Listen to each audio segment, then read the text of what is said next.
অবশেষে উচ্চ প্রাথমিকে নিয়োগ জট কাটল। 14,052টি শূন্য পদে শিক্ষক নিয়োগে ছাড়পত্র দিল হাইকোর্ট।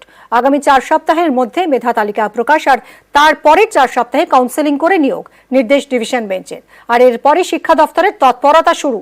পুজোর আগেই নিয়োগের ইঙ্গিত শিক্ষামন্ত্রীর।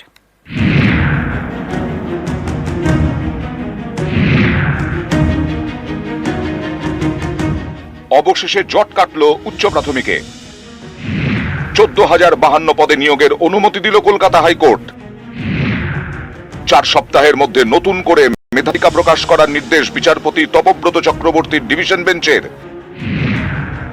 এর জন্য নতুন করে ইন্টারভিউ ও পার্সোনালিটি টেস্ট হবে না। যা আগে হয়েছে তার ভিত্তিতেই মেধা তালিকা প্রকাশ করতে হবে। আদালতের এও নির্দেশ, মেধা তালিকা প্রকাশের পরের 4 সপ্তাহের মধ্যে কাউন্সেলিং শেষ করে নিয়োগ করতে হবে। স্ক্রুটিনির পর এসএসসি যে 713 জনের নাম বাদ দিয়েছিল তাদেরকেও মেধা তালিকায় অন্তর্ভুক্ত করার নির্দেশ দিয়েছে হাইকোর্ট।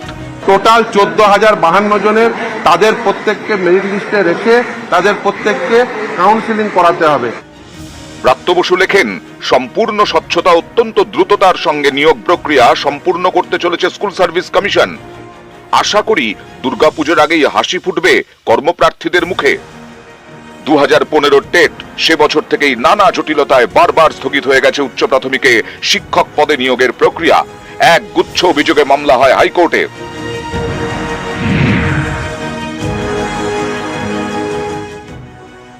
বিচারপতি মৌসুমী ভট্টাচার্য পুরো মেধা তালিকায় বাতিলের নির্দেশ দেন। তারপরেও নানা জটিলতা, মামলা গড়ায় ডিভিশন বেঞ্চে।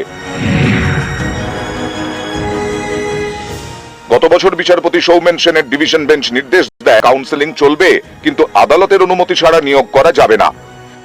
এরপর মামলাটি চলে যায় বিচারপতি তপব্রত চক্রবর্তীর ডিভিশন বেঞ্চে। গত 18 জুলাই শুনানি শেষ হয়। বুধবার রায় ঘোষণা করল হাইকোর্টের ডিভিশন বেঞ্চ, দিল 14,052 পদে নিয়োগের অনুমতি।